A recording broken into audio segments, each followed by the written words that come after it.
G'day guys, welcome to the Aussie Gooner channel, and yes, it's a late review of the Liverpool game, and I'm joined by none other than Nick and Zaya, because honestly I could not do this on my bloody own. You know, we all need to hold hands and kumbaya on this one. You know what I mean? Oh, this one was horrible, guys. It was bad. Boys, how you doing, Nick? How you going, bro? All right? I mean... Still dwelling on the fact that we got hammered. And that's, that's all I can say about that. It's just, whatever. Just, Zaya, how you feeling? You feeling any better after Instagram yesterday, or you still down in the dumps? Because it made me feel better for a bit. It was like a little high. Yeah, like I had a lot of energy yesterday. You know, speaking on the live stream, but I'm still feeling a bit upset, man. After that loss, come on, it's Liverpool, man. Look, we're going into this game, as I mentioned before, undefeated, getting some clean sheets. The back line was incredible, but I don't think we don't have enough depth for these types of squads. Yeah, look, that's definitely an issue. I mean, I know we spent 150 odd million in this transfer window, little over 150 mil, but with a lot of dead wood in the squad, 150 mil doesn't go a long way in the Premier League. Depth is a big issue. We do have the youngest squad in the Premier League starting. That's a positive for me. I've got a bunch of young kids playing against a well-tuned machine in Liverpool. Now, don't get me wrong, Liverpool have their weaknesses, but with a young squad that we've got, yes, we don't have that much depth on the bench. I agree with you, Zaya. I was still expecting us to get a result because I did believe that we could go out there and press them and maybe force a draw or even come out with a win. I mean, let's be honest, Brighton and you saw what happened with West Ham. Yeah, that was a surprise. I didn't expect that. I must admit, I watched that game and I went wow, they basically fell apart. Liverpool fell apart in that game, and I thought, you know what? If we can get them on the bounce like that as well, we're in with a chance. And after the first half, the first 43 minutes, I thought, yeah, we're doing good. We're okay. We may be able to snatch one here, but in theory, we really didn't do much in the attacking third, which is where our biggest letdown is at the moment. We had that one opportunity where Mr. Offside was 5 meters offside, and I don't know why that ball went to him when it could have gone on the inside back into Lacko in the first place. But I thought the same thing, bro. Yep. I feel you. Keep going. I'm sorry, bro. I had to cut you. I'm feeling you on this, bro. No. That's I'm so sorry. We showed nothing, man. We showed absolutely nothing. That was a really dire performance, man. I thought, okay, we got away with it with the lesser teams, but Liverpool, man, they just made us pay. They made us pay. Liverpool are the kind of team that'll make anyone pay if you make mistakes. Now, most definitely. I looked at our squad, and I even said it in my preview. I said, look, their centre-backs aren't going to have a hard time with Aubameyang and Lacazette. And Aubameyang, Mr. Offside, I keep saying he's never onside. He's like the new Theo Walcott, right? Where he was born offside, like literally born offside. And his body language, even in every game that I'm seeing him, it's like, I don't know if you guys heard he did an interview recently talking about his captaincy and this and that, and he actually is a quote of him saying, "I'm a cool captain." I don't know if you guys have heard that. Yes, yeah, I know. No. Now he came out and said, "I'm a cool captain." A cool captain. What do you guys think of that? Now seriously, he did say that. I'm cool. I'm a cool captain. Zaya, what do you think? Aubameyang is a cool captain. Cool. A cool captain. He's cool. Yeah, I don't think. Yeah. He doesn't, in terms of cool, there's a lot of meanings to it, but for him to be a captain, no. I don't think he has that, that furious, getting angry at players, not saying getting angry, ripping them apart, but going up to them and saying, look, man, you need to give 100%. He's very, in terms of that, you're saying he's very cool. He is very cool, and he needs to improve on that. Yeah. This is where someone has to come in, has to show the courage Let's do this every game. We put 110%, not 100%. Yeah, it's leading by example, and I've said it. You need to lead by example. If you want to command the troops, you got to show the troops what they have to do, and you need to go out and put 110% in. And Aubameyang, in my thoughts right now, he's a guy who's barely playing at 60%, barely playing at 60. Now I don't know what his problem is. I don't know if it's form, if it's age, if he's done. I don't know what it is, but I mean, in this game, like the lineups, right? If we look at the lineup. Now, I think we all know that my only change that I wanted to make in this game was Kieran Tierney for God's sake, for Tavares. And for the sheer fact that Tavares is supposed to be marking one of the best wingers in the world right now. Okay? He'd be in the top 3. Okay? And it'd be hard to say he's not looking to be number 1. So you've got a young kid who goes forward very well. This is what I thought. Who goes forward very well, but when I see him come back, he's wayward. Now, that's why I thought Tierney, and everyone's saying, but he hasn't played. But he did play in the international break, and he played well for his country. And I thought defensively, even if he doesn't do a shift forward, defensively he'll be solid. So my qualm with Arteta's lineup was, why didn't Tierney start? That's me. Now I'm gonna throw it to you, Nick. And then Zaya, it's yours. You can have at it too. You tell me what you guys think of the lineup, please. If I'm right, wrong, you tell me what you guys think. I don't know. No, look, you're 100% with what you said. Tavares, goes forward very well. Takes his man on. Not scared. No. But he gets caught out of position, and we're in the shit. Sambi, showing his age, young, inexperienced. A lot of this passing without looking, wayward balls, and he cost us what did he cost us? A goal there. Tavares did the same thing. Yeah. Man, it's hard because I understand it's Liverpool, and Liverpool, like I said, will make you pay. You make a mistake and you're toast. And we made 3 mistakes and we copped 3 goals. Yeah, that's that easy. Yeah. Tommy on the right wing was just smashed by Mane. He tore him to pieces. He was at fault for the Salah goal. He was in Wan-Bissaka. He was where Wan-Bissaka was. If you remember, so he was so far forward, he was out of position, and it opened up our right, their left, which then allowed them to travel down and then put the ball to Salah. And no one talks about that. But I watched that game and I go, thank you very much, Tommy. That's your fault. Yeah, definitely. Look, we must say that's probably his first mistake that he's made that's really cost us. Yep. But it cost us big and against a big team, and you can't make mistakes against them, man. Look, let's be real. Whether it's City, whether it's Chelsea, whether it's Liverpool, you make a mistake like that, they'll make you pay. Yeah. Whereas if a team makes that sort of mistake with us, we don't make them pay for some reason. Well, that's I don't know what it is. That's a good one, Zaya. I don't know what it is. Zaya, what do you reckon? What do you think about that? Because you're saying we don't make them pay. What do you reckon of the lineup, and what do you think about what Nick was saying about we don't make them pay? Because I know what he's saying with that. What do you reckon? Like as we were speaking about Tierney and Tavares, I didn't think seeing Tavares was the right choice to put in this game. And Tierney has been there for a longer stage. He's faced these teams before. Experience. He should have been there at that position. The same goes to Lokonga. You'd rather put Maitland-Niles, with Thomas Partey.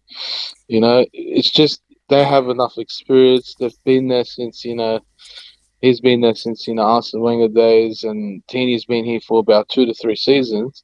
And I wasn't expecting that. And if I was in Arteta's boots, I would not even start Tavares in that position at all, because going to that position, right, you're going to face the king of EPL now, Salah. Yeah. Basically.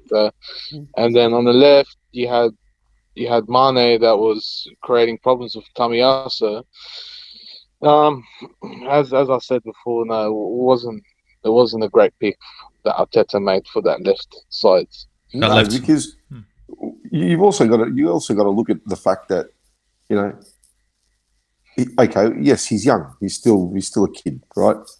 Not that Tierney's much older, but the experience that Tierney has compared to Tavares is chalk and cheese. You know, the guy plays for his country in that position. He's one of the first names on the team sheet, right? Yeah. And his defense is great. He may not be as good as Tavares going forward, but against Liverpool, we didn't need to go forward, man. Like we didn't need them going that far forward. And I don't know, man. I've seen it a couple of times in the second half as well, where our boy ESR had to basically move to the middle of the pitch and leave his wing open, and Tavares was always up there covering his position, creating a bit of width. Yeah, that's good. That's not a bad thing, but leaving himself open and Salah sitting there waiting for that opportunity for that ball over the top to make a run. A couple of times Gabriel got over there, you know, to save the day. But again, you're making stupid mistakes, man. You know, you're doing stupid things like that. You're going to get killed, man. You're going to get killed. And we did. Yeah, and in a back four for me, if you're going to go forward, you need another player shift in that position. So usually when a left back, 100%. If a left back or right back goes forward, the midfielder, the left mid or the left centre mid or the right centre mid strolls over, doesn't go all the way in, but strolls over just in case there's a counter, and then slots into that position to hold the line. You know what I mean, Zaya? And in this case, what did we have? We have Tavares, which I found it weird. Now I don't know, Zaya and Nick, you both saw the game. If you look at his position for that first goal, right? Instead of going down the wing, right, he cut in. He actually cut in, and he was going towards the midfield. So now he was going towards Sambi. He's running into Sambi territory. Now, I don't know what you guys think, but when I see a left back cutting in that far, mate, what are you doing? This ain't FIFA. This is Liverpool. I know they've got a 50-50 midfield, not 50-50, sorry, wrong choice of words. I know they haven't got the strongest midfield in the world, but they ain't going to fall for that crap. They ain't. Because they pressed him, put him under pressure, and he didn't know what to do. And that's where the shitty pass went through, and thank you very much, here's your first goal. Merry Christmas to you. Do you know what I mean? And you're going to pay. And I was wondering, like, is it as inexperience? Is it the manager who's telling him, I want you to go forward, I want you to pull in that left-hand side? Because I got confused in this game. And why I got confused is when he cut in, I'm trying to figure out why I was cutting in. And the other problem I had, so it's like a two-part question, was why we didn't go and try and expose Trent Alexander-Arnold. Now, real quick, I don't know if you guys noticed, but our best chance came on that side, and I was screaming that Trent is a weak defender. And I was screaming it in my preview. He's a weak defender. I can see it. He's great going forward. Beautiful going forward. But when he goes back, he's a bit wayward, you know? And we exposed him. ESR went down that side. It was beautiful. But we never done it again. We kept on going down Saka's side. So, I don't know. It's a two-part question. What do you think the deal is with Arteta? Is he telling Tavares to run down that wing, or is he telling him to cut in the middle, or is it just inexperience? And the other thing is, why weren't we flanking down both wings? Why were we only going down the right? And why have we persisted to go down the right? The excuses for the last games were because we had weak defenders on that side. On this one, come on. What do you guys think? I know it's a long-winded. I've seen it quite a bit. I've noticed it. Doesn't matter where Saka's playing, we always seem to attack down his side. Mm-hmm. It's like we constantly rely on him to do something. Yeah, it's like, here, have the ball, do something. You can't do that. He hasn't got enough quality. Because at the end of not only that, like, Liverpool's not stupid. Neither's Klopp. He'll see that. Right? Do it once, twice, three times, and that's it. Doesn't mark him out of the game. He saw our vids. He saw our videos. But the dumb part is we kept going there. Chop it, change it. Do something different. Go through the middle. Go through the left side. It didn't happen. Nothing happened. Like I said, ESR had to go searching for the ball. He was playing as a bloody central attacking midfielder at one point. Yeah, he was number 10. Yeah. Because no one was giving him the ball. There was no supply. He was just sitting there doing nothing the whole game. Yeah, and that's the wrong part. Like, and to answer the other question about was attacking TAA. Maybe that's why Tavares was going so far forward, thinking, you know what, if I push forward, that's going to force him to push back. But by him pushing forward, and this is where, as much as I don't like him because of his pretty shit qualities, Xhaka would shift into that left back position like he has done many, many times when Tierney goes forward. But with Partey and Sandy, it didn't happen. It didn't happen. He was just exposed. He was left out, up the field. There was nobody back there, and all it takes is one ball over the top, which they did quite a few times, and we're caught short. We're caught short. It's too much exposure. Yeah, we were well exposed. We were fucking. Our pants were pulled down, man. It was a shambles. It was a shambles. It was shambles. It was too much. As Nick was saying, he's just covered everything basically what I was saying. Honestly, just reading your mind. Starts from he's reading my mind. Trent Alexander-Arnold, this guy has been known for his pushing up, pressing, his passing, his crossing, attacking wise, he's terrific, but defensive wise, he struggles a bit, and this is where he gets covered from Van Dijk or Matip or Gomez, and we could have put more pressure on that side as what Steve was saying, but in regards to Tavares, I don't know, I didn't have a clue what he was doing. He was cutting inside, he was doing these movements and all that kind of stuff, but he shouldn't be doing that. You're not a Roberto Carlos, you know what I mean? We're versing here Liverpool. Yeah, exactly.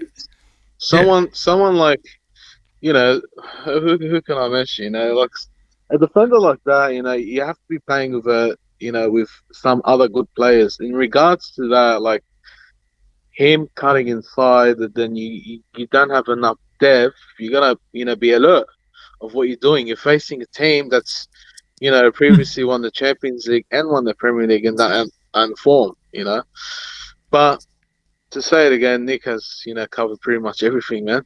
It's the same thoughts, isn't it? I wouldn't mind if he was cutting in, if he was in the attacking third. Yes, not in the defensive third. I believe that too. Like, what are you doing in your own? Where are you going? Who's going to cover Position you? Yourself. Stay in your position. A midfielder can't cover. A midfielder can't cover him. There's no need for him to go there. Yeah, but there's absolutely no need for him to go into that position. No, for what reason? I don't know what he was trying to open up. Midfielders there. Well, it made no sense.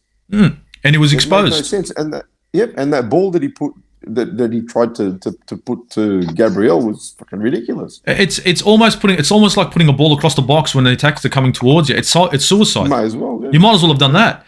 And I saw that and I thought, okay, look. Again, attacking, he's pretty good. He's playing a big team. He's a young fella. He shouldn't be on the pitch.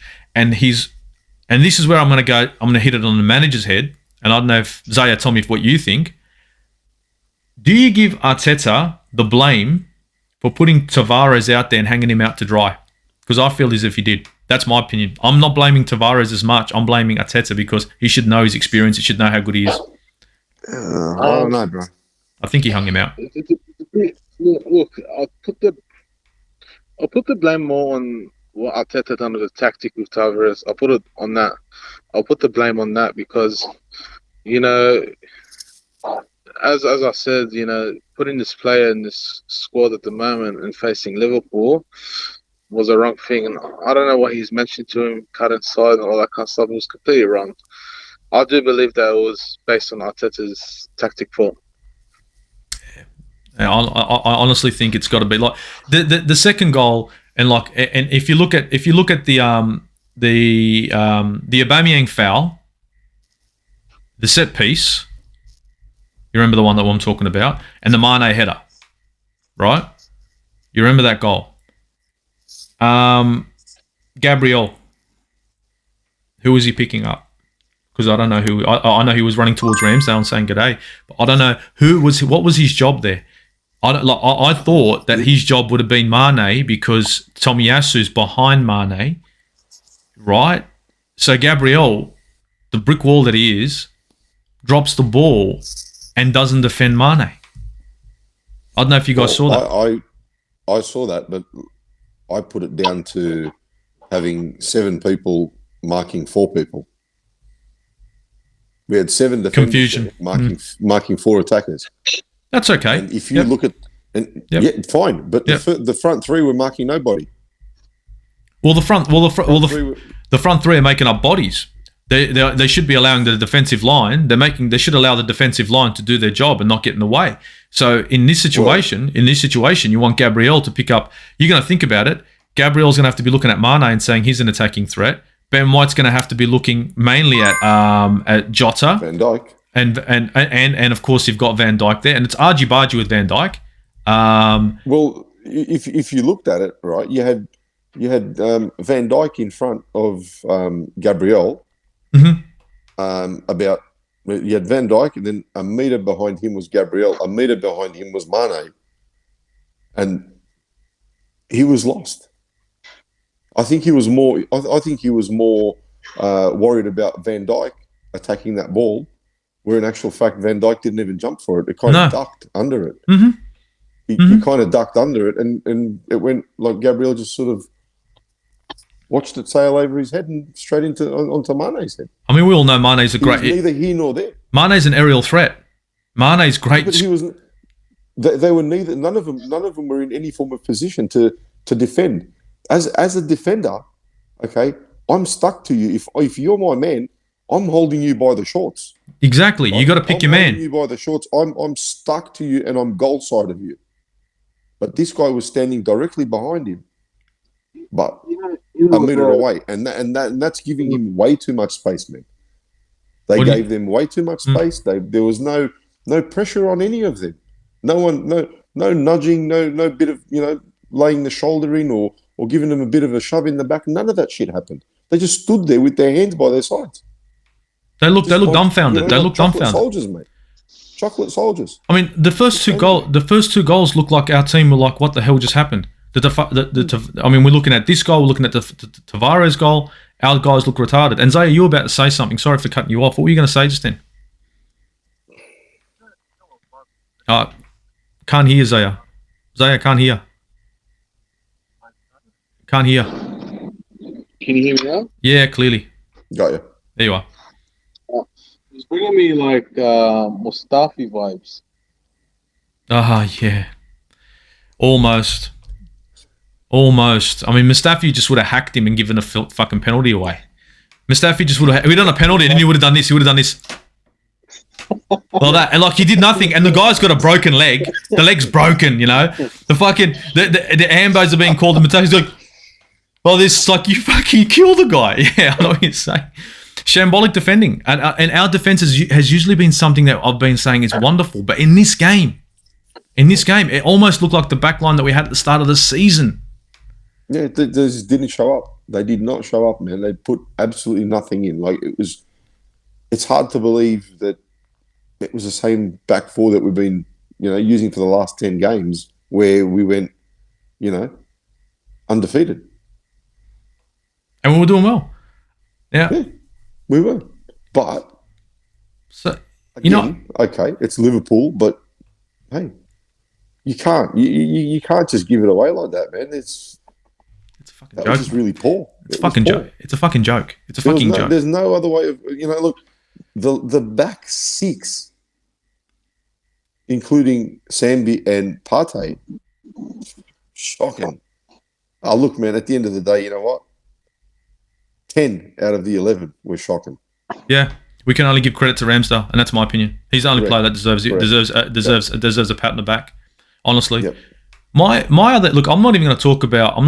I can talk about the Salah goal. We touched it. We all knew. I think we all agree on the Salah goal that we had a retarded move by Tommy, who was getting taken apart on that right hand side by Marnie. It opened up Salah. The game fell to bits. But you know what I found strange? And correct me here. Zaya, I want to know what you think on this one, please. You know when we were making our substitutions, right? And Sambi came off. I'm getting a lot of interference, Zaya. I don't know what you're doing there. Can you hear me now? Yeah, yep. Yep. It was just. Cut off a bit, that's why. What was the question again, sorry? I was saying, when we were chasing goals here, guys, and you remember when Sambi came off? Okay, Sambi was taken off, and Maitland-Niles was introduced, right? Now, this is the way I see it, right? If you're losing a game, 2-0, 1-0, I don't care what it is, you're losing a game. So that means 3 points are out the window. Would you guys agree? 3 points, fucking gone. Now, wouldn't you think that you need a goal here, right? And now, I'm not saying Maitland-Niles is no good, but Maitland-Niles is a like-for-like defender with Sambi. Wasn't our issue in this game creativity? Wasn't that the issue in the midfield, that we had no creativity? Would you guys agree that maybe Maitland-Niles shouldn't have come in for Sambi, but Odegaard should have been dropped there for Sambi, so then we can get a little bit more movement on the ball and give Fabinho a bit more trouble? Because Odegaard knows the ball a lot better, and Fabinho would have had to have fouled him to stop him, right? And I'm looking and I'm thinking, now, why would you go? Was it a good idea from the manager to go like for like in the midfield? No, unless there was an injury there. Well, he came on. Odegaard came on. No, but what I'm saying is, unless there's an injury, and we're in a decent position, there's no need to replace like for like. If you're chasing a game, you don't do like for like, man. What do you reckon? Unless you're replacing a striker. Oh, unless you're replacing a striker, yeah, of course. Well, what do you reckon, Zay? Would you have still stuck with Ainsley Maitland-Niles? I reckon he's okay. I'm just saying, would you have stuck with him, or would you have gone? My idea was Odegaard. Now I could be wrong. What would you? Yeah, it's the exact same thing with how you're going to bring Odegaard in. Bringing Odegaard in. In the middle of the park. Yeah, it would have put pressure. Like what it is to. First half. I've seen those saves that Ramsdale made and all that kind of stuff. Yeah. And then if you're like losing 1-0, you go into the second half. You've got dominated.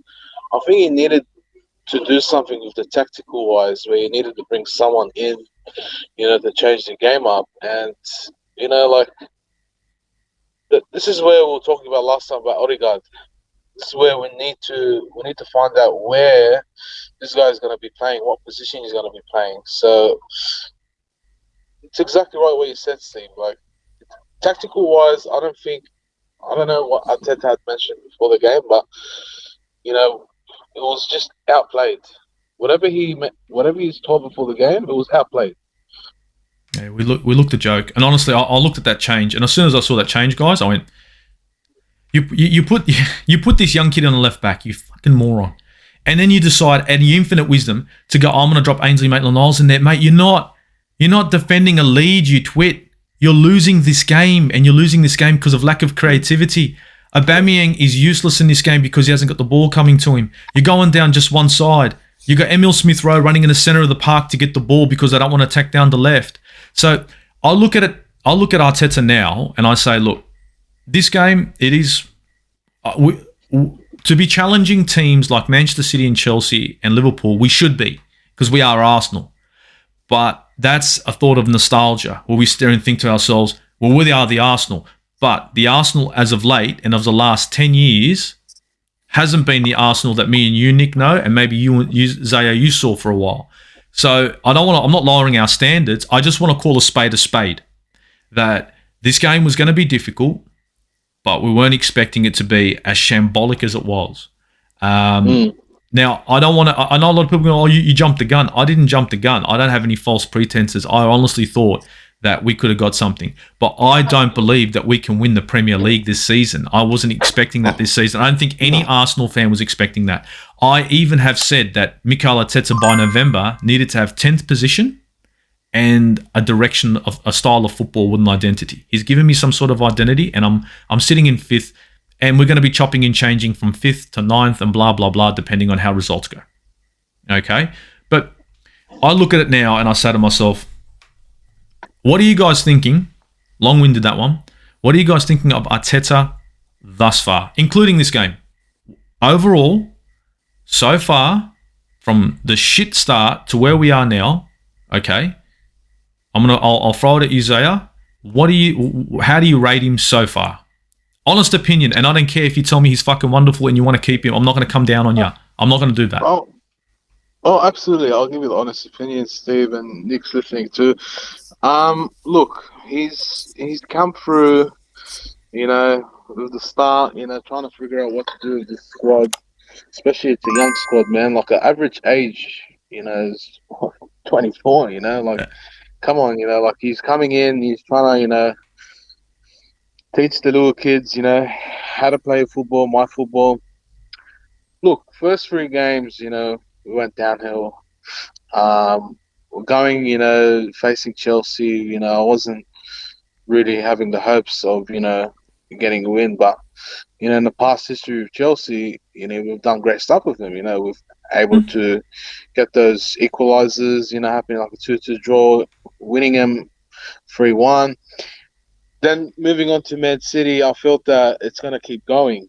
He doesn't know what he's doing. And then again, he's had he's had some he's had some injuries. He had some injuries. Party was out, Ben White was out. Gabriel wasn't that fit. Um, and then you look at the onwards where he just started, and the way the way it started is he found something was against Tottenham, and I believe it was against Tottenham when he found a depth of the squad, tactical of the squad, and he found something to push on, and he kept doing it. But overall, I do believe that Arteta has so much potential with the squad, and especially in the future, with signings that we can do maybe in January, the summer signings. Um, and yeah, he's got potential. Look, he's got the 3 years. He had the 3 years experience with Guardiola. Coming from that, 3 years with a coach that's been at Barcelona, Bayern Munich, like then he's going there and being assistant manager with Guardiola is a big thing to bring to Arsenal. And this is where Arsenal board they looked at him and said, look, he's been at Arsenal, he's played for Arsenal. They rate him as a mini legend for Arsenal. Let's put him in and let's see how he does. Um, to be fair, look, if he keeps going like this, against the bigger teams, like we can't. I can't expect anymore. We want to go to these, places like Anfield, Etihad, Old Trafford, Stamford Bridge. We want to go to these places and expect like a result. Like, look, honestly, even if we do 110% and we end up getting a draw, I'm very happy. I'll be a happy person, regardless. Look, A draw is a draw. We put 100. I felt that this Arsenal team has put 110%. It's a 2-2, 3-3 draw, whatever it is. That's it. But then again, I don't know like what the future holds, and I do think that, my honest opinion, we need to find someone that can lead this team, like lead it to glory. Like as I said, when Arsene Wenger came, it took him about 2 years, to step in, and they were saying Arsene who, you got Ian Wright. It was saying who's this, Yeah. it's look, I don't know, like I don't know how to explain it with Arteta. Like we'll give him the time. We'll see how he does. But if we get unexpected results and with more signings we do, I do believe that we need someone to have that, courage. Like, I'll give examples like Diego Simon. He comes, he'll grab all the players, talk to them rough. You got to give 110%. You got to make him scared a bit. Like you got to make him Yeah. furious to go in Yeah. the You field. got to get in there. 110%. Yeah. Yeah. You got to get in there, like man, like you got to be tough. Like like I do believe that Arsene Wenger had that in him. We don't know what happens behind the scenes, but I do believe because you've seen plenty of times, regardless, even though if we're making top four with a squad with Lord Bettner, um, Philip Sendros, Manuel Almunia in goal. What a goalkeeper! yeah, Oh my god, I miss him. Sorry to cut you off. You said old, yeah. Manuel Almunia. My goodness, what a player! I don't know if you're being sarcastic or something. He was. He could save penalties like you wouldn't believe. But in the run of play, fuck me. You're better off just taking him out and putting another outfield player and having no goalkeeper, because maybe you could score some more goals to make up for it. I honestly couldn't stand that guy one bit, man. Yeah, I know, couldn't mate. stand him one Yeah, bit. Him and his bleach blonde hair. Mate, didn't matter what, mate. He could have shaved his head. He could have walked around with a friggin' mask on like friggin' Aubameyang does. It wouldn't be good enough because the guy was afraid of the ball. Okay, everywhere the ball was, he wasn't, because it was like it was against his religion. Funnily enough, he Yeah. did make a few good saves. Like I think they may have been flukes. Like he thought, shit, I'm going to dive here and you know. He did the opposite of what he should be doing and gave it a whirl, and it worked. Yeah, well, that's the thing. Like, you know, I thought I'm just going to throw myself here. I'm going to go. I'm going left. And if the ball goes to the left, I may be in with a chance. And he pulled off a couple of, you know, good saves, but He was fucking. So was I glad to see him back? It was fucking shit. But look, so you're saying, so you reckon Arteta at the moment needs more time, maybe a bit more support financially, and a January transfer window. It has to. It has to be more financial included in the squad, because there is, you know, like We got holes. I do believe got holes. that, you know, I would think Aubameyang. This has to be maybe Aubameyang's last season. You know, like he's entering It has to age be. where, you know, I think you need to say bye bye to the Premier League. You know, I think we've got to sell him to either China or to the MLS, man. You see, you guys are making me happy now. I'm not on my own, because you know how much shit I get when I say Aubameyang's got to go, and they're like, "Oh, what do you mean?" I'm like, "Aubameyang's got to go. Sorry, he's got to go." Nick, what do you think? Do you agree? Do you agree with Zaya? You reckon Arteta more time, or because I mean, I'm an Arteta out guy, because I can see what he's doing, but I don't believe that he hasn't got the depth to take this team to the heights that I think it needs to go to. So that's the reason why I'm saying Arteta out. Current performances, it's fair enough, but I think longevity, I'm saying in the future, I'm saying he's not going to be an Arsene Wenger. He's not going to be an Alex Ferguson. He's not going to be a Diego Simeone. He's just going to be a Brendan Rodgers, if you know what I mean, kind of coach. So that's why I'm out. If he's lucky. Well, no, you don't want to be lucky. This guy's still playing a back three with Sionsu and scoring and getting goals scored on him. So no, but anyway. Remember, Uncle Steve said Sionsu in a back three, not a good idea. Still not listening. It's all right, but it's okay. Well, what do you reckon? I hate Leicester. I hate James Maddison. I hate them because of the pundits. Anyway. You just hate them because Optus Sport did like 20 minutes on them. That's it. So Optus Sport want to give 20 minutes of their awesome. I'm going to give them a whole season of your shit. That's what I'm going to give them. You know what? I was quite happy the way we came out and played against Leicester. Right? Leicester, we came at them hard. Maybe we should tell Optus Sport to do 20 minutes on every team we play against, then we can come out and play against everyone like that. I'm quite happy. On my preview, halfway through, I said I want the pundits to write us off. I need you to write me off, because when you write me off, we come up good. So write us off. That's what I want. So what do you reckon? I mean, I know you're an Arteta out guy. I know you're sort of where I stand, but what do you think? Like, and let's put it. Let's just call a spade a spade. Personal feelings aside, we're not. You know what I mean? We're not going to be Man United fans and not give the manager a chance. Whatever. Look, I must give him credit for where we're at the moment. I must admit that I did not expect to be where we are. I was thinking maybe 10th, somewhere 11, 10, 9, somewhere there. That's what I thought. But look, the boys have done a great job.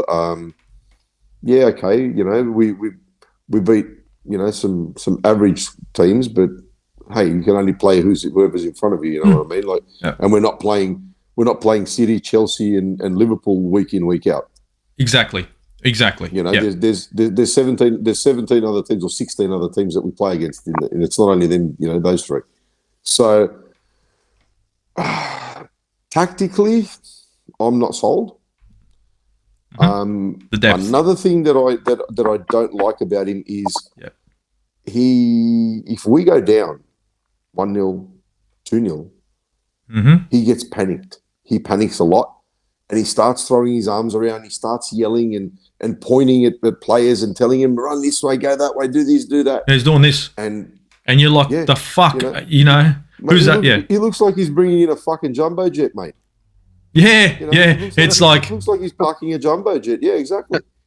You can't do that. Like, he panics. You can't panic, man. Right? Okay. That's- If it's not happening, if it's not going your way, we make some changes.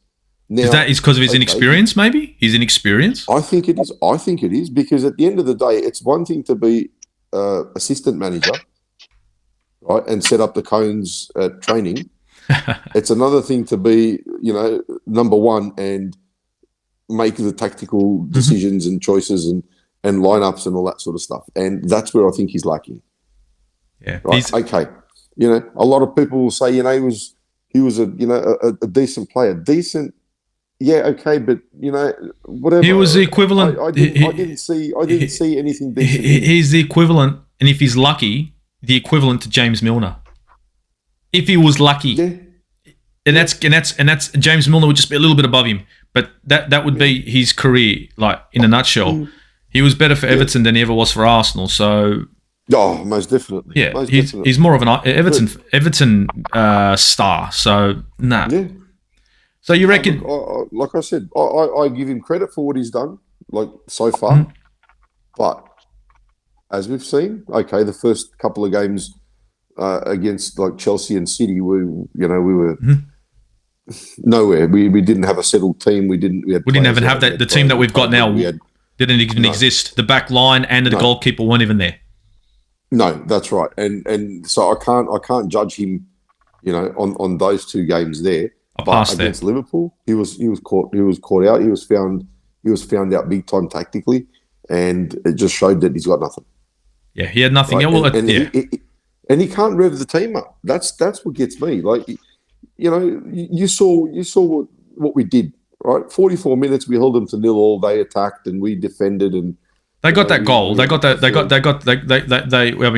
get that goal. So yeah, but that was in the 43rd or 44th minute. Yeah, but they were pressing. They were putting the pressure up until then. Correct, but my point is, up until then, right, we frustrated them, and we did. But they went in at half time, 1-0 up. Okay, they got the goal, whatever. Fuck up, whatever. It doesn't matter. They got one, they got one. Yeah. But they went in, and when they came out, they were a different team. Of course, and what you're saying is the managers come in and said, "I need you to do A, B, and C. This is where they're weak."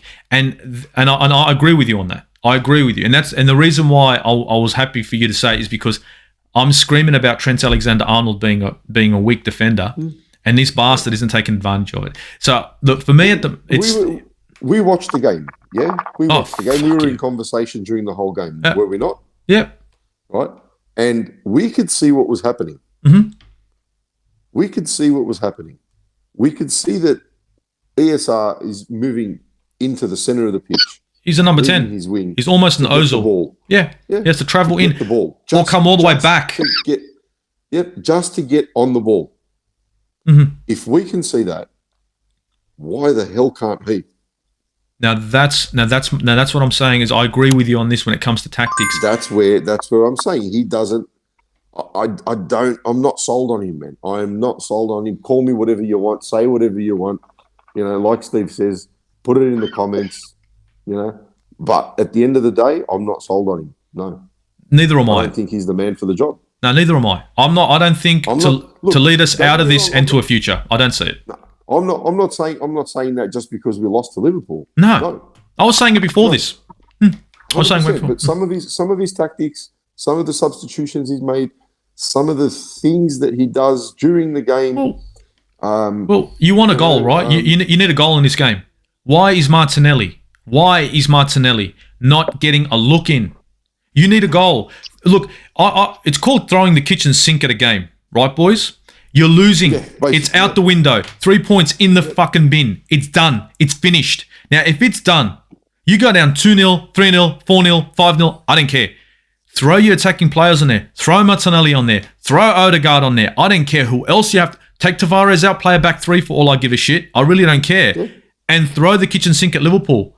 Because we need goals. You can't win a game, right, being down 3-0 and saying, oh, we got to hold formation. Your formation is fucked. It's got to go out the window now.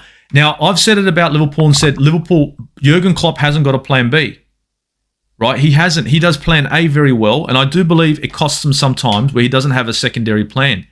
But another person they need one against us. No, because they do plan A very well against us. But another person who hasn't got a bloody plan B, right? He's got a plan A, but he hasn't got a plan B, is our mighty Mikel Arteta. And that's where your argument of he doesn't have enough depth, maybe he hasn't got enough experience, maybe just like Nuno Tavares and Sambi Lokonga being young to the game and making the mistakes, this guy's going to make mistakes with Arsenal. Now, Nuno Tavares and Sambi are going to cost us a game. This guy could cost us years. This guy could cost us seasons and money. Yep. And this is where I'm not sold on him. Now, I don't think he's going to be out anytime soon because right now the Kroenke's going to see 5th position as a victory, as winning the Premier League. But as an Arsenal fan, I want my former glory. I want to be battling for the Premier League, but I don't see it. Look, 100%. But if they were to turn around to me and ask me and say now, would you take 5th position if the season was to end right here, right now? Of course. Would you take where you are? 100%. I'll take it with the squad that he's got, and with the manager I've got. With the manager I've got, look, in context, with the manager I've got and with the squad that I've got, I'd have to take that. But with a better manager, like Zaya's saying, Simeone or someone like that. Now I don't see it happening, but let's say it's fantasy football and Simeone comes to Arsenal, I could expect more. Haaland? With Haaland and Mbappe. Yeah, Haaland and Mbappe are going to come in as well. We're going to get only exists in Kareem at FIFA only. Yeah, and I'll get Tielemans. Yeah, right. I'll get Tielemans to sit next to Partey, right? Odegaard will be on the bench. You know what I'm saying? I'll have Milan Skriniar in the back. All right, he'll be playing 1-2 with fucking Ben White. It'll be wonderful. That would be a great squad, but that would cost you fucking 200 million, 300 million all day, and that's pounds, and that'll never happen because we don't even have Champions League. That'll just be for Haaland, bro. Huh? Haaland is, I think Haaland's about 150 million. Yeah. I think he's 150. But look, honestly, guys, it was a shambolic game. We've got Newcastle coming up, and look, we can maybe take breathe a little sigh of relief. Because Newcastle have not won a game this season, right? Now I know draws. Their last 2 games, I think it was Brentford a draw, which they could have won their last game, and then it was Brighton. They drew that one. Yep. So they're drawing games, but they're not winning games. Now we all know they got Callum Wilson scoring goals. He's doing pretty well, and Saint-Maximin, he's doing very well too. So they're the goal threats, but. I'm still going to be a little bit confident that we can pull something away from this. If we can't pull a win if we can't take 3 points from Newcastle, then this team has really got no backbone. No, we have to. We have to take 3 points. There's no ifs, buts, or maybes about it. Yeah, we've got to walk in there, smash them. Well, it's at the Emirates, so we're coming home. Yeah, but that's what I mean. We've got to walk in there. We've got to smash them, right? And like give them no hope. Like outplay them. We're playing at home. I think we need to outplay them, and we just need to forget about move on. This was put this behind us. This was something towards us to see. To face a big team. 100%. Yeah, we can't dwell on this now. It's going to show us, what we're going to do for the rest of the season. And I do believe, as I said, the Man City 5-0, 2-0, then Liverpool, but. We need to get these results when facing these teams like Newcastle, West Ham. We can get points from these guys. We can still be up there in the mix. Yeah. Honestly, to wrap up the season, if I see the season with a wrap up, I'd love to finish, in a Europa League position. I'd love to see that happen. Some European football. That is a possibility at the moment. I'm not that confident of making, saying, yep, I'm confident that we're going to make top 4. No, you got that's 4, an overreach. At least 6 teams that got to fight that. So I would love to see some European football and get back to that movement from next season. European football for Arsenal now is key. Attract some players, maybe bring some more money in. And to be perfectly honest, my opinion is this team needs some work up front. It needs to start working on its tactics. We need to start playing down both wings and utilising both wingers instead of one.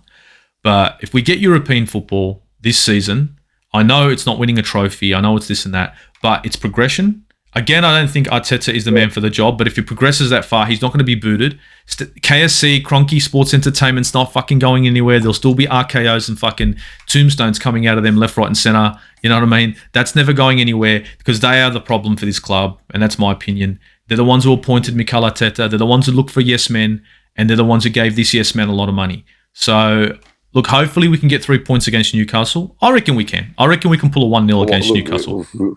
If we can't beat the team that's coming last at the moment, it is Arsenal, guys. We're the kind of team that likes to help out teams that are in trouble or players that haven't scored a goal in a long time. Come over here. We'll get you going. You know, that's my problem with Arsenal. You know, when we drop points, usually we come back. We don't come back hard. We come back a bit shell-shocked. Now, this being a new young team, I'm hoping not to see what I saw with the older team where it's like, wait a minute, stuff this, we're coming at Newcastle. And like a young person is nowadays, they just forget what happened yesterday and they're in with the new. And I want to see that. So hopefully, that'd be good. That's what I'm hoping for. We play with that energy. Crossing fingers, but what do we do? What do we do lineup wise? What would you do lineup wise? Question now. My opinion. Okay, now I'm gonna you guys might like or not like, but we all know who's gonna be in goal. Not gonna say nothing. It's gonna be Manuel Almunia, and then what we're gonna. I'm bringing him out of retirement. He's got to get in. And I'm going to put Jack Wilshere in the midfield. No, I'm joking. Let's get serious. At least you're not bringing John Lukic off the bench or something like that, man. No, I wouldn't do that. That'd be shambolic. So look, our backline's going to stay the same. We're not going to be taking Tomiyasu out. Tomiyasu has one bad performance and he's not going anywhere. Gabriel and Ben White, they're key. Now this is against Newcastle. Tavares will be good. But I don't want him to play. And the reason why I don't want him to play is because who we're facing after Newcastle. And that's Man United. So now I'm thinking to myself, I need Tierney to get minutes with this back line, with this squad.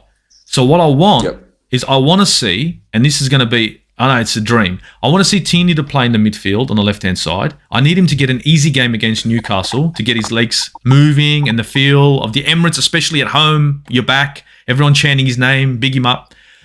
In the midfield, and this is going to sound crazy, is I want to start Odegaard as a box-to-box centre midfielder.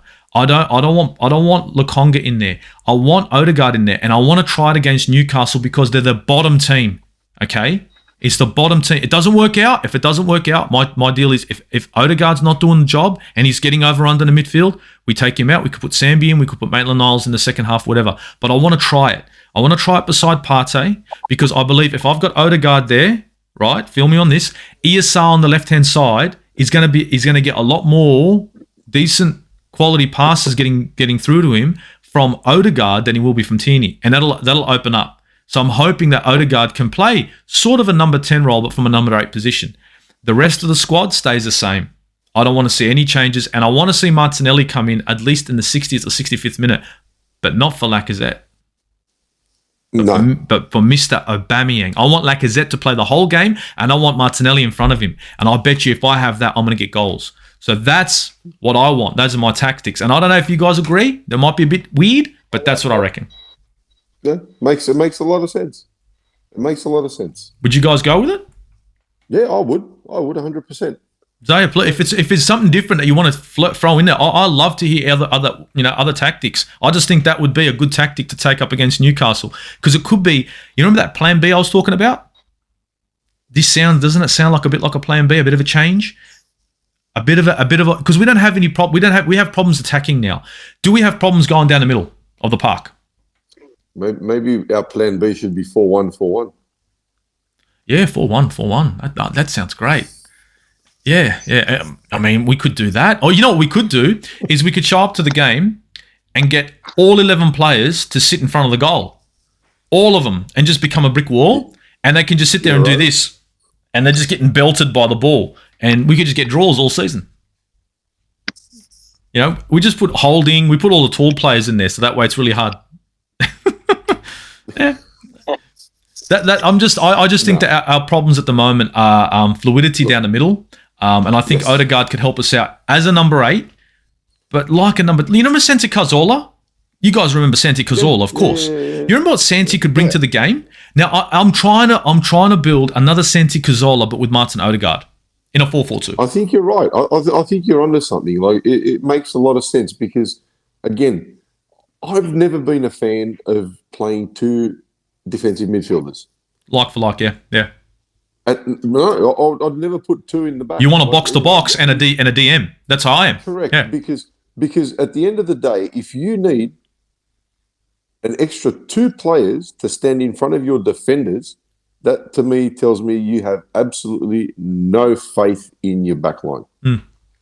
And if you have no faith in your backline, they have no business being there. All right, so even playing like one defensive midfielder, sometimes like I sit there and I think, okay, I understand. Partey's a DM. The game's evolved since I played. For fuck's sake. Evolved, whatever. It's just the fouls have gotten any little touch, like Raheem Sterling diving and fucking having a heart attack for a foul. That's a foul nowadays. That's the only thing that I've seen evolve. And VAR, which is a shambles. Yeah. But anyway. Yeah, well, yeah. But that's the thing. Like, okay, let's go with it. Let's just say, okay, we play with a bloody defensive midfielder, right? Mm-hmm. At the moment, we seem to be playing a 4-4-2 or a 4-4-1-1, whatever you want to call it. Yeah. Shifts. But there's no point playing 2 defensive midfielders. You need one of them to be your box-to-box. You need one of them to be, up there as your central attacking midfielder as well. A number 8. Just your basic pure number 8 who can just he's a jack of all trades, master at none. Mm. Yeah. We weren't getting that we're not getting that with Sambi. No, Sambi's a centre mid. He's not bad. He's a young player, and I do believe he can play the box to box role. But I think right now it's too much for him to take aboard. I think Odegaard, if he comes in, there's a position for him, and I believe this could be him. That's like a natural position for him. Yeah, it is. He's not a number 10. Everyone calls him. He's not a number 10. He's not. He's a box to box, and that's what I keep trying to tell people. So that's why I want to utilize him as a box. I'm with you on that. What do you reckon on that? And that's what I'm saying. Like that seems to be his natural position. What do you reckon, Zaya? Do you reckon he could play box to box, Zaya? Do you reckon it's a good? Do you like what I'm saying, or do you think it's a bit off? Do you reckon it could work? Odegaard as a box to box instead of Sambi? No. Odegaard will be like a similar role player of Ozil. You reckon the number 10? Yeah. I do believe, like he had. That's what it is. He does have that potential. Like this is where I was, bragging for years before that we need a player like Isco. Look, Isco is like a, he's like a really like a centre mid that pushes up, or he could play like a role of number 10. Odegaard to fit in Odegaard, I would play like a 4-3-3, but the thing is, you're gonna play 4-3-3. You're gonna have Thomas Partey. Yes, he's gonna be a holding midfield, but the missing part is what Steve was saying: is that box to box. We don't have someone that's gonna be a box to box in the Arsenal. So I can't really see like Maitland-Niles, being a box to box. Don't get me wrong; he's very good. He does his job, but you need someone that's gonna be like up and down, and Odegaard can't do that. Odegaard will not be a box to box player. No. So you reckon you're gonna play 4-3-3? Well, no, I don't see it happening. I don't see us changing formation. You don't see it happening. See, like you won't change formation because where you're going to put that's when it's like ESR is going to have to go all the way to the left, Saka's going to go all the way to the right, Aubameyang's going to be in the center again, and then it'll have to be Odegaard in front. And that you notice that when we do play a similar position, we play a 4-2-3-1, right? And in the 4-2-3-1, we got exposed heavily. As in a 4-3-3, it could be much of the same. Because a 4-2-3-1 and a 4-3-3, there are some similarities. But pretty much the same. They are. In some when you look at the movement and when they're shifting to attack and defense, the 4-2-3-1 is a lot more heavy. A lot of players going forward, and those players forward have to come back. But in the 4-3-3, it means that you'd have to play three like this. You'd have to play Odegaard in the centre behind Aubameyang. You'd have to have your Partey, and then because you haven't got a box to box, you'd have to play Sambi.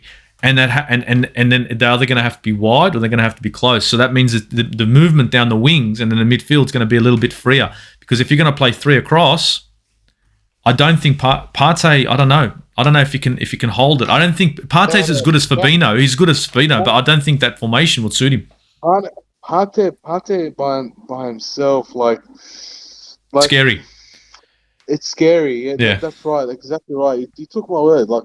It is like it's frightening. Like you seeing that, you get a heart attack maybe on your couch or something. Like you need, like if you're gonna play like a 4-3-3, Aubameyang has to go. Like he has to go. You need. Like, I do believe like you can do like a, like a Smith Rowe left wing. You can do a right wing. Like a right wing Saka, and you can do like a Lacazette up front. But at the same time, it's not going to happen. That's why we're relying on the 4-4-2. But this is where you're playing two center defensive, basically, Lukaku and Partey.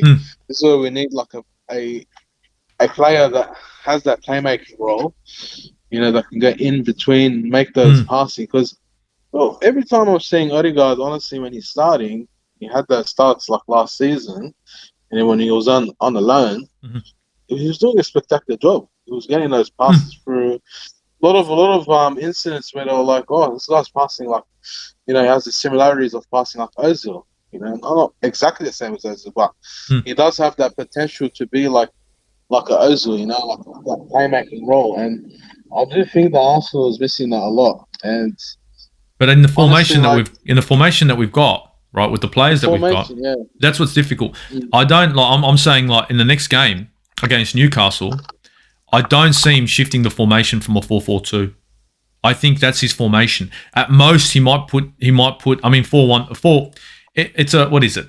I'll call it a 4-4-2 because I see him coming together side by side all the time. So I don't see him changing from the 4-4-2. I don't see it. So if he's not going to change from a 4-4-2, and Odegaard doesn't come in for Sambi, do you reckon Sambi should start again against Newcastle? Because that will be the lineup that's going to have to go to. That's going to be the lineup that'll go to Man United then. Because he's not going to go and chop and change against him. We'll see what he comes up with against Newcastle. Or maybe he'll come up with like a one or two, different players. We'll see what happens. Just for shits. Well, look, you know what, guys, I'm going to wrap it up. But to be honest, thanks for being on the show. I know it was a late Liverpool review, but to be perfectly honest, I think all of us were fucking gutted.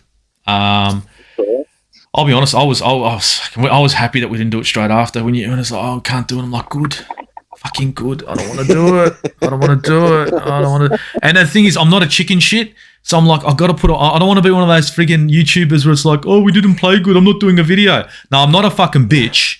Okay, I'm not. I just get the shits, and it takes a while for me to calm the fuck down. I appreciate you guys coming on and holding my hand and kumbayaing this friggin' review. Look, I hope to get you guys on again for these reviews because I think we do a great job. And look, from the Aussie Gooner to everyone out there that's listening, sorry that it's late, but I know if you're an Arsenal fan, you guys didn't have a good time. So it's Uru, guys. Uru.